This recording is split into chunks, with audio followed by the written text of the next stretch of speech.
What is up, everybody? Thanks for tuning in as we wait for people to jump in this thing. But it's the Matt Ramage Show, brought to you by Quick Trip. Quick Trip, my people. It's funny because this week, since I've been talking about Quick Trip a lot, people send me like pictures of like macaroni and cheese now. Perfect. On my stories on Instagram, and they message me eating macaroni and cheese in their cars. And if you do that, you're my kind of people because that's what I do. I sit in my truck, Yeah. and sometimes I make a video doing it. Sometimes I just do it in silence. I've never had the privilege of going to Quick Trip here in Southern Illinois. I think we used to have Quick Trip with a Q, but never I've had the Glazer. The one time I ever went in a classic Wisconsin Quick Trip was to ask this lady if I could have a Sharpie because I was going to Packers training camp. They're good people. Quick Trip Yes. with a K, always. Yeah, Always. exactly. Anyways, thank everyone for tuning in. We got a lot to talk about. Like, there's like so much going on in Packerland. Oh yeah, I should tell everyone I got Joey. Is it still Joey the Jaguar? You Still changed? Joey the Jaguar. We're still rocking with it. All right, I wasn't sure because on Twitter it seemed like you changed something. Maybe it was just me. I don't see that good. But Joey the Jaguar from the Underage Packers podcast is joining me. One of the great minds in the Packers Twitter sphere. Aaron Rodgers knows he exists. I think Matt LaFleur does too. Yep, I got my connections there. Great to be on with a Quick Trip sponsored show now. Definitely. What's up, Mark's in here? Anyways, so a lot's going on. A lot of talks going on right now about Aaron Rodgers, and this has been like the talk of the world. It seems the sports world.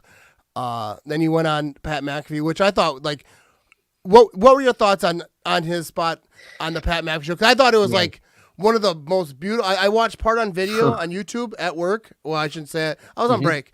But then I listened to the podcast, and I kind of skipped it ahead to the part I was on. So I got half video, half podcast. I'm a multitasker. But I thought it was great. I thought it was one of the better ones. And then obviously with all the drama that was mixing up the day before and that day. But what were your thoughts on what he had to say? Yeah, it's odd because, you never get to hear somebody that big talk in the moment when stuff's going on like that, I mean, I thought, like, the stories are stupid. But at the same time, Aaron, it's not like I think he could easily shut the narratives down by just tweeting something out there. They wouldn't be there. He's definitely some points in his mind where he knows he wants to say what he wants to say. And he does that a lot on McAfee. And I'm glad that McAfee gives that opportunity to him. I like what he said, just sticking with the message of I've said this all year, and I'm sure we'll talk about it more, but just the stories, the idea of that he is just so frustrated with Green Bay's front office is so stupid. Like, he obviously his relations aren't the best with him. I mean, they just drafted his replacement last year, so, he's not all happy and daisies with the Packers front office, but the idea that he's going to go in there tomorrow morning and demand Brian Gutekunst trades him or demand $170 million for the next 3 years is pretty absurd. Yeah, see, that was my thing when people were talking about that he's asked for a new contract, which could happen if they want to move money around and so they can, because the cap hit and all that stuff. Yeah. But like to think like 2 days in, like the first thing he did after the game is text him, "I want more money." Like, yeah, I think that was foolish. And yeah, I wish that they would just come out, the Packers and Aaron Rodgers get together, say, "Hey, it's a simple decision. Aaron Rodgers seems like he wants to be there." Like he made it clear, like I forget how he worded it, but he thinks he'll be there, but nothing's for certain because that's true in the NFL. But if the Packers, which they're saying, we're not idiots. Yeah, he's gonna be here next year. Let them get together and just announce that, hey, like we can end all this. Aaron Rodgers is the quarterback next season and be done with it. But exactly. I do like I got a different point of view because I watched a Skip Bayless, or not Skip Bayless, not I didn't watch Skip. I watched Pat McAfee talking about Skip Bayless, and it kind of like changed my opinion a little bit on him because I muted Skip Bayless. Like I on Twitter, like I try not to see his stuff. He gets me upset. And I just don't care for him. But Pat McAfee compared it to like wrestling, how there's a good guy and a bad guy. And I'm sure that you see, I didn't see it live, but someone actually, my buddy Mark sent me the clip. And I think it's perfect analogy because that's what it is. It's kind of like soap opera where he's like the villain and the Packer fans, and it's just entertainment. But it's Yeah. still, I ain't gonna lie, it triggers me a little bit. So I just muted it. I'm done with them. I don't want to hear about them. But yeah, I get why the media is saying what they're saying, especially the local guys. The local media guys I think are great, and they don't upset me because obviously they're going to talk about it. There's a reason they're talking about it because it is a storyline. But the ones like the national ones who, like you said, make it into this whole other thing, like he's going to demand all this money and he's going to demand a trade, and Bear fans are talking, oh, he's going to be here next year. Like, get the hell, dude. They're not going to trade Aaron Rodgers. He's not going to demand a trade. But I wish that they would just come out and say, let's just end it. He's here. I think there's no situation where he's not, unless there is some underlying stuff, but I don't think so. Yeah, it's like, so Rodgers demands a trade. The Packers don't have to trade him. Yeah. I mean, they're better off having him sit on the bench for a whole year and not taking the $31 million cap hit, dead cap hit. So what is he going to do? Sit on the bench, refuse to play, and waste one of his best shots at a Super Bowl in his expiring years? I mean, it's just. Yeah, I don't think that he's the kind of. I mean, I don't know Aaron Rodgers. He doesn't seem the kind of person. Yeah, you do.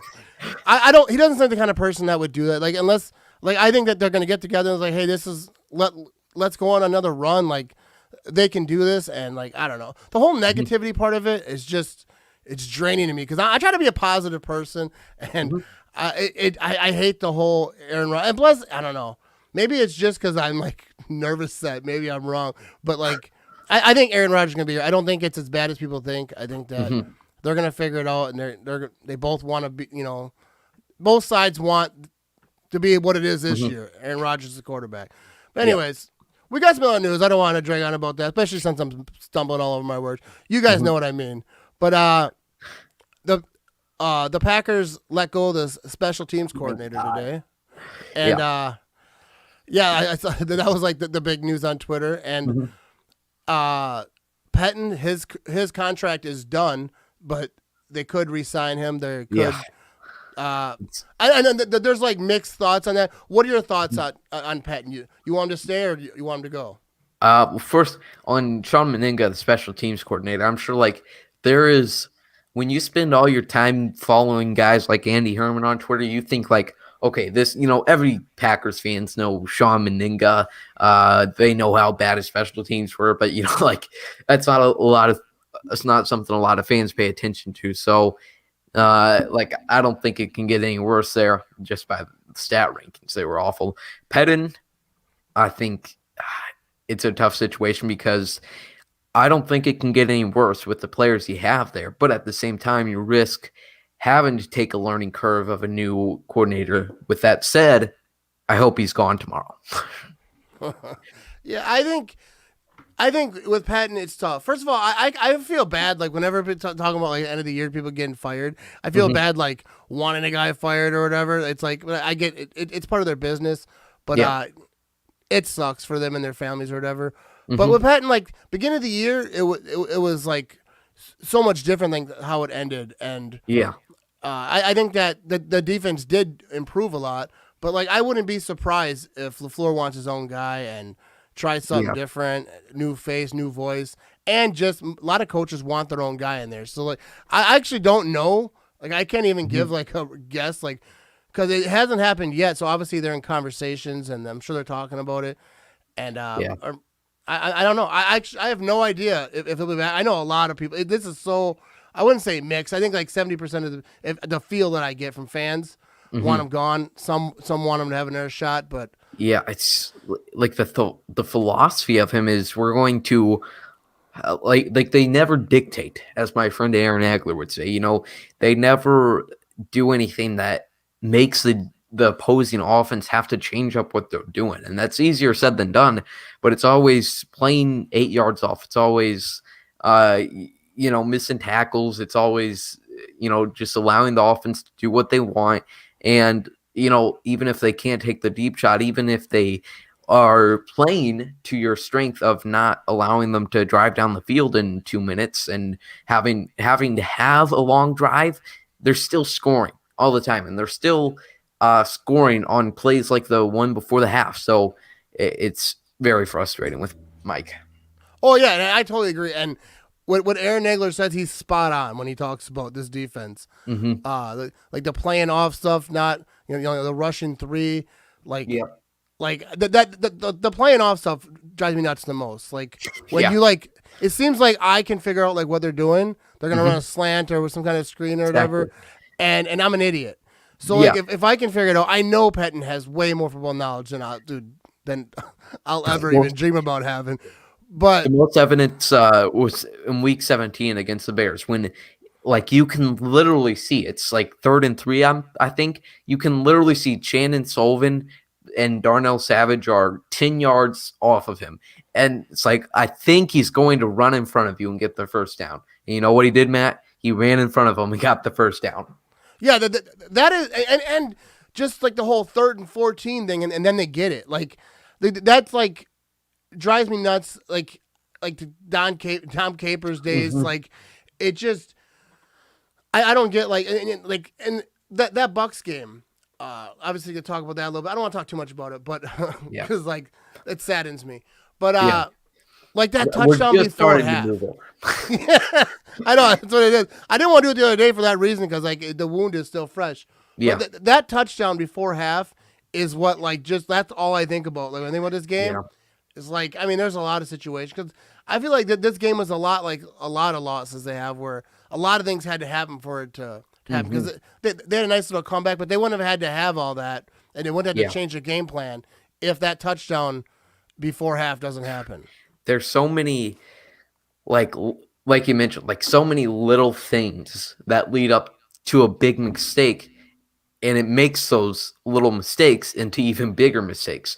Like the Will Redmond dropped interception, you're first thinking, well, who cares really? They're probably going to either get a 15-yard gain on 4th down and not have time to spike it, or they're going to kick a field goal, and who cares? But he drops the interception, they score 7. The Devontae Adams dropped touchdown earlier, the Aaron Jones fumble at the start of the half that leads to 7. There's just so many little mistakes, and I can't believe they weren't in it into the final drive. Yeah, there was just so many mistakes. I was actually gonna watch it again, but I just couldn't bear to watch Yeah. it. It will take a while. Yeah, I don't think I think it's funny that Pat McAfee asked Rodgers if he watched the film, and he's like, no. Yeah. Yeah, It's like, usually even after a loss, I'd go back and watch it, but it's like, who cares? There's not a game where we're not preparing for anything. Oh yeah. So obviously it doesn't matter. I'm sure he will just to like see like I don't know. Maybe he won't. Yeah. I wouldn't. But Yeah. But there's a Yes. lot of differences between us and Aaron Rodgers as well. So let me ask you this about Aaron Rodgers, that play where everyone's talking about where he could have possibly ran it in. Mhm. He could have definitely. I don't know if about running. I don't think he would have got in. I don't think anyone thinks he would have got in. Mhm. He probably would have got some yards. What do you think about that play? yeah, I agree. I don't think he would have got in, but I think it was telling that he said in his press conference that he didn't know that Matt LaFleur was going to kick it. And the thing I think about, so what if he does get 3 or 4 yards? What does it take for him to gain on that play where Matt LaFleur says we're close enough to get it? But it's also like, I mean, he had 3 plays down there and didn't get a single yard. It was 2 overthrows to Adams and Lazard. So then it leads to that field goal, which is a whole nother conversation. But yeah, I don't think he gets in. But I do think it might make LaFleur re-question kicking the field goal. Yeah, like that's the thing everyone's talking about, like with the field goal. Like everyone was asking me at work about it, like should they have went for it? Should they have kicked the field goal? Like I don't know. Like I think in that moment, like obviously looking back, because I think no matter what you do, you're gonna get questioned. Like if they'd have went for it and then they didn't get it and then it didn't work out in their favor, I think it'd have been questioned. Like why didn't you take the point? So like I don't know. Like I get why people would say on either side. I just in that moment. Like I watched the NFL films they had. LaFleur seemed like right away he's like, let's kick it. Yeah. So like I think in his mind he already knew like what he was gonna do. Yeah, I think. I mean, if that Kevin Keenan call on 3rd down doesn't get called, we might be having a very different discussion today. I mean, you can say that about plenty of plays, but like they had to get a defensive stop. They were they had that defense stop the penalty gets called, but say, penalty doesn't get called. Aaron Rodgers has the ball left with a minute and a half and is a touchdown away from going to the Super Bowl. So, either way, you have to get the defensive stop. You're not forcing Brady. If you tie it, Brady's obviously going to try and hurry it up and get the field goal. But I think I like it after a few days. I like the decision. It is tough knowing, what happens on that fourth down play, but I like the decision. Yeah, that's the thing. Dude, I think it's easy to say go for it, but I don't know. I don't think I'm in. I don't know. No matter what, dude, people are gonna be mad. If it doesn't work out, I don't know. So. I don't know. This game is just heartbreaking, and the reason is how Rodgers said, because not just with him, but players that you don't know if they're coming back, like Aaron Jones, Jamal Williams. There's a lot of guys on this team that we don't know if they're going to be back. And to me, this team was just special. I feel like they had what it takes to go, and it just didn't happen. Yeah. What do you think happens? Let's say Aaron Jones. Oh boy. I think if I had to put money on it, even though it's illegal for me, if I had to put money on it, I'd probably say Aaron Jones not back with the Packers, just because kind of the same thing last year. You can't play Brian Bulaga mostly because of his age and his injuries, but you always have to be looking for the future. And if they pay Bulaga, they probably can't pay Clark and Bakhtiari. So you're looking at now. Next year we have Devontae Adams. The year after that we have Jair Alexander. When you have good players, you have to have good money. So Aaron, I think, he'll be offered way more than the Packers can pay him. So I hope he gets paid, just not by the Packers. Yeah, I don't think Aaron Jones, and I love the dude. I think he's great. Obviously, he's a great player. I think he's green, but he's Packer people. He's an awesome dude. But yeah, the Packers cannot afford to pay him. I think that they tried. I heard that he turned down an offer earlier in the year. I think I don't know if that's true. So I don't even want to say the numbers. But I don't remember where I heard it. But Jamal Williams, boy, you think Jamal will give him a little team friendly deal? And I love me some Jamal. Everyone loves Jamal Williams. Yeah, everybody, especially Big B. I think Jamal Williams and AJ Dillon next year would be great. Be exciting. I think there's definitely a case for him, and it depends how much people are willing to pay him, and especially the salary cap situation. And I would say it's more likely than Aaron Jones at this point to see Jamal Williams back. How much, if I had to guess, be somewhere 2 years and maybe $3 to $4 million a year, but I see him getting way more on the market than that. But they could definitely afford it, and I'd love to see it. Yeah, that's the thing. With this Packers cap, I'm not a cap guy. I don't even know really. I ain't gonna lie, I don't even know how it works that much. I do, but I don't. I don't know. I'm not that great with it. But with so many guys coming up, not just this year, but and then in the following year, you have to be careful. But I think I'd like to see the Packers try to do what Tampa Bay did, and what a lot of teams do is kind of, and the Patriots did a lot of years where they try to win now, kind of go after something. But obviously with the cap room, especially next year with I think the cap might take a dip. I heard rumors that maybe it won't as much people thought, but I think it's gonna be tough. But dude, I think this window right now, dude, I think they I don't know what magic Goot can work, because I couldn't do it on Madden, but I hope that he can figure it out. And because I think this team next year, I think, is still going to be good. Yeah, you think so? This team couldn't get it done. I think they could have, and they just didn't do well on Sunday.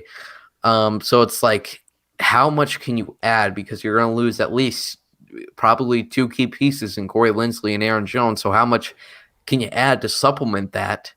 And it's going to be really tough. One thing about the cap that a lot of people don't understand, and it's hard to explain, and don't take my word for it really, is that when people say it's going to take a hit, it's not that it's going to go down. It's not that it's going to lose. The cap space isn't going to be subtracted by any because of COVID. It's still going to rise, but just not nearly as much as anybody would suspect. So it's still going to go up, but less than the expected amount because general managers are always planning for it to go up. So that's why it's harder to get Aaron Jones and Corey Linsley back. That's actually a really good explanation because I actually didn't know exactly like I ain't gonna lie. I don't know anything about the cap, but yeah. So that makes sense because I know that they plan for the cap. Like while they're setting up their rosters and all that, they're planning because it goes up a certain percentage every year. So Aaron Jones just isn't going to work. Like I know a lot of people like even in the comments I've seen like on my Facebook, everyone's like, no, we got to get Aaron Jones. I think, dude, AJ Dillon. Everyone's complaining about that draft pick at the beginning of the year. I think he's really going to pay off. AJ Dillon is a monster. I think Tunyon's gonna be back. I know he's a restricted free agent, which most people know, but you can a team can offer him a deal and the Packers can match it. I think I don't think he's gonna get offered like some monster, Kittle deal. I think that the Packers will be able to will be able to. So who besides the key guys is someone that you think the Packers could lose that we're not thinking about? Yeah, that's a good question because there's Tunyon like you mentioned, there it will be interesting because I don't think anybody that's trying to pull off Tampa Bay, that's not going to be who they're looking at.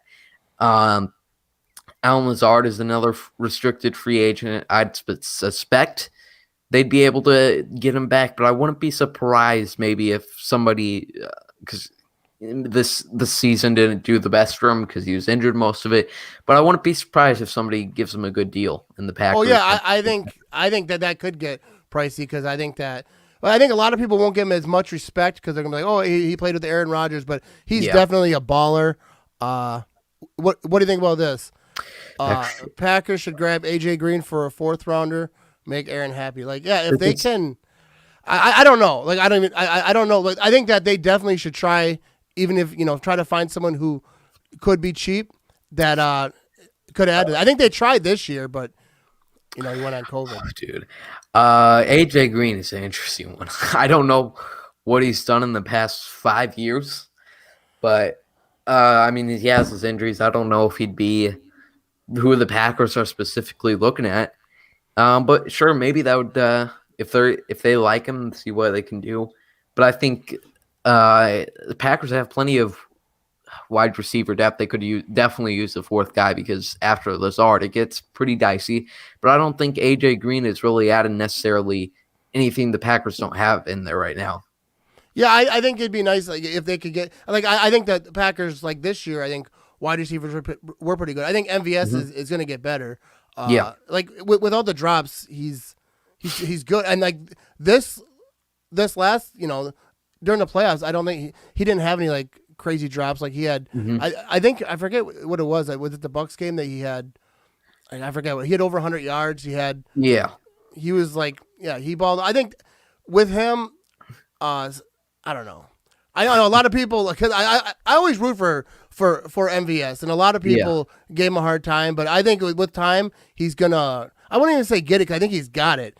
He just give him the reps. I think he's in a ball out. He could be a big key factor next year. Yeah, I think I don't see him ever becoming a Devontae Adams. I think he just doesn't have that skill set, the talent to do that. But he had a great game Sunday, and what we really saw from him in the playoffs was against LA, especially was that he can do more than just the deep bombs every once in a while. He can get out there in the medium route. So I'm really excited to see what MVS becomes next year. Yeah, I agree with that. I don't think he's like a Devontae Adams type guy, but he's definitely he's fast. He can get behind the defense or in front of it, however you say it, and he can definitely get open. And he's wide open so many times, and there's times that the pass just isn't there. Occasionally dropped, but he I think more times than not, dude. MVS, dude. I think defenses are starting to note. I mean, they got to start to notice, dude, this dude can get the home run on any play. And even that opens up so much up with Devontae. If they have to start respecting that he's gonna go deep, they have to once in a while put a safety back there. That just opens up so much for Devontae, the running game, and it all. It's a great group. Yeah, so let's talk a little bit about the NFC North. Matthew Stafford he's going to be traded. They decided, and it's funny because I see Bears and Vikings fans talking about like he's going to get traded to them. Like, they're not going to trade him inside the division. The Lions still have a choice here. Yeah, I think it's hilarious because I would be surprised if he's traded inside the NFC, unless like a team like the Niners would like throw a truckload at him. But I don't think it's. I think they're obviously going to try to get him to the AFC. That's like any smart. If they trade him inside the NFC, then I don't know. Especially in the division, dude, they'd all be fired. Yeah. But I think he's very capable. Like if he went to a team like the Colts, there's a lot of teams. Yeah, like I like Stafford. I think Stafford's a great quarterback. He's just been stuck in like prison of the NFL and the Detroit Lions. Where do you see him going? Definitely Indy and San Fran, like you mentioned. I think I would be pretty terrified of Kyle Shanahan with a above average quarterback. Am I still? Yeah, I can hear you, but you froze a little bit in the video. Okay, let me. But yeah, I think if Stafford ended up on the 49ers, like that would be dangerous. Like nobody would want that in the NFC. I think that'd be very scary. Like I'm really not that I think Stafford's like the GOAT and like he's like the end all be all, but he's a good quarterback. And for a team that is a quarterback away, like you don't want to see that in the NFC. So I think the Colts would be a good spot, and the Patriots, maybe Belichick does some stuff.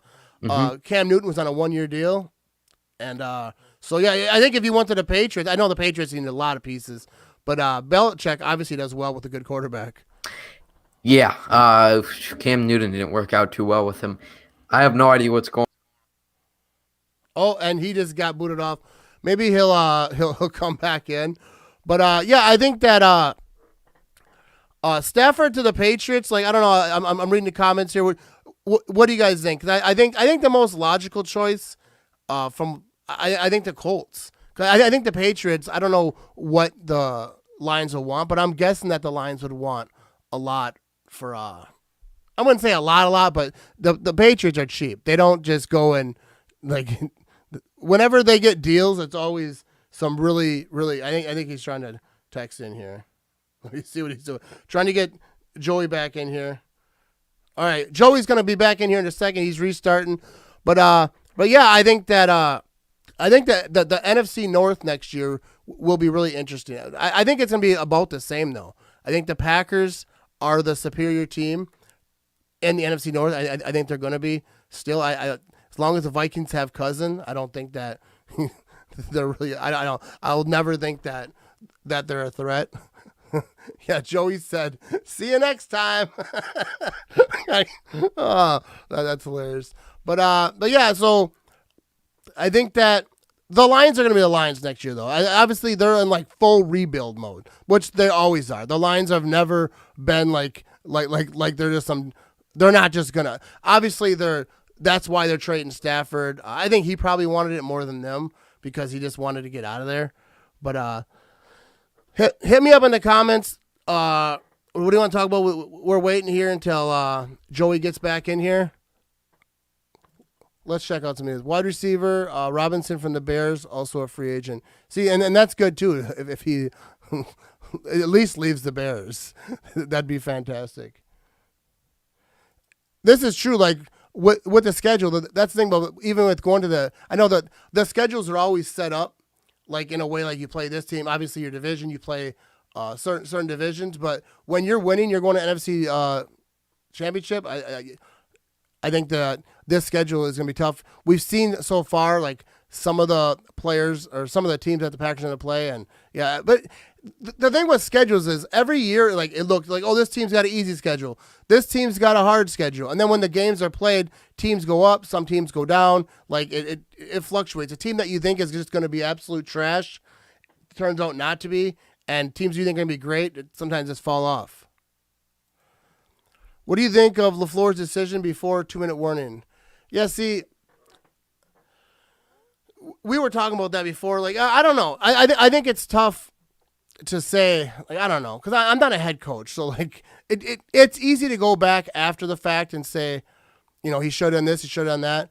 But like LaFleur is a great coach. Like 13-3, first 2 years, NFC Championship game, both games. I think he deserves the benefit of the doubt. I think he's a fantastic coach. I saw people complaining on Facebook saying, "Oh, the coach, you should fire." Like, are you nuts? And I know that's a very small percentage of people because that's just like some crazy person. But like that doesn't mean that you have no blame. Like if you make a mistake, you have to answer for it. But I think LaFleur is a great coach, and I think he did a phenomenal job. Got Aaron Rodgers, and Aaron Rodgers is about to be MVP.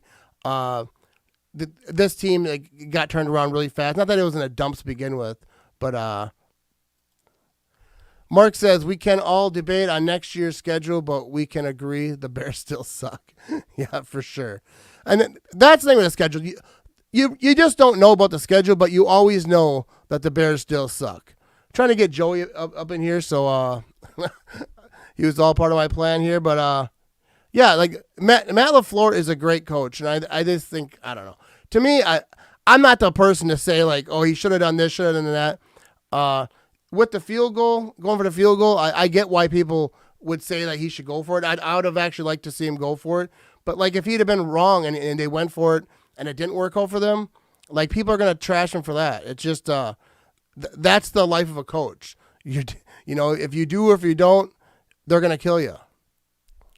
Should have ran Dillon on the one. Yeah, I'm all for like getting Dillon more involved when you need short yardage situations. I actually don't.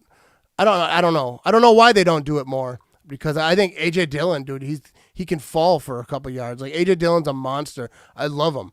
But yeah, we talked about this earlier. Aaron Jones gone next year. Yeah, I think Aaron Jones is going to be gone next year, and that doesn't make me happy. But just the way the cap is and everything, and the money that he's gonna, other teams are gonna offer, because he's a free agent, so he's gonna get offers, and they're gonna be big offers. Yeah, another comment here. He's an awesome coach. No matter what, we would have needed to stop Brady for one series, and that's the thing, dude. Tom Brady, and like people can say what they want about Tom Brady. Tom Brady in the playoffs, I know he threw 3 interceptions, but Tom Brady at the end of a playoff game, man, I mean, you really can't hate on it. It's Tom Brady. I don't know. I think the defense was doing great, like throughout this whole playoffs. The Packers' defense was doing great. They got 3 interceptions. They're doing their thing, but when you don't, take advantage of those 3 turnovers, like I don't know how much you can expect that defense to hold up. No, I would not do this. I would not. Someone said keep Jones, drop MVS. That wouldn't even help. But because Jones' contract is ridiculous, and MVS ain't going nowhere. I think MVS has I think that he has potential to be a great wide receiver. Like I say, not Devontae Adams, but MVS is definitely a baller. And it wouldn't be the same because Aaron Jones is going to get top running back money somewhere. Some team is going to pay Aaron Jones a truckload of money. His family is going to be able to be really, really good.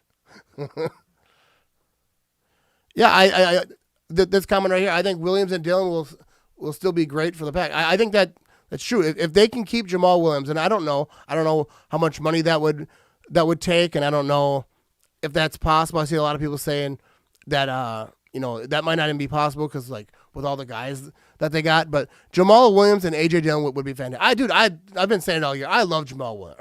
First of all, I love Jamal Williams, but AJ Dillon too. I think that he's young, dude. Like he's on his rookie deal, obviously, since he's a rookie, and I think he's a beast. But Jamal Williams, dude, he's got some fight. Like Jamal Williams is a very good running back. If the Packers can keep him, that would be very, very ideal. Jamal Williams is the GOAT. Big B will say that all day long. All right, I'm not sure if Joey's gonna get back in here, but I want to say shout out to Quick Trip sponsoring the show. This one, maybe not. They don't want to brag about sponsoring, but big shout out to Joey for joining me. I'll hit up a few more questions and then we'll head out of this thing. Okay, here's a good question. Like I don't know. First of all, this answer: if the Packers do go a different way, like who would the Packers get? I heard a lot of people saying like Philip, what's his name? I don't even know the dude's name. See, I don't know. I'm the wrong person to ask because I don't even know who's available. Like, it depends. That's why I'm sure that what the Packers will look at is who they have, Pettin, and who's available. Like, who got fired this year, who's available, who did LaFleur coach with elsewhere. I think that there's a lot goes into it. I'm sure the Packers are going to be talking about this. And, I really don't know the answer, who they should hire, and if they or if they should resign. I'm like, I don't know. Let's see what Mark says. If I send you up a Packers helmet, can you get me some autographs? I really can't because I don't have that kind of connections. I can sign it for you, though. Hey, I appreciate everyone tuning in. Matt Ramage Show brought to you by Quick Trip. So go ahead, go to Quick Trip. Get yourself some Glazers, all right? I saw a lot of people lately sending me pictures of macaroni and cheese they eat, and I love it. Keep them coming. It makes me laugh. And go Pack Go, people. Thanks for tuning in. All right?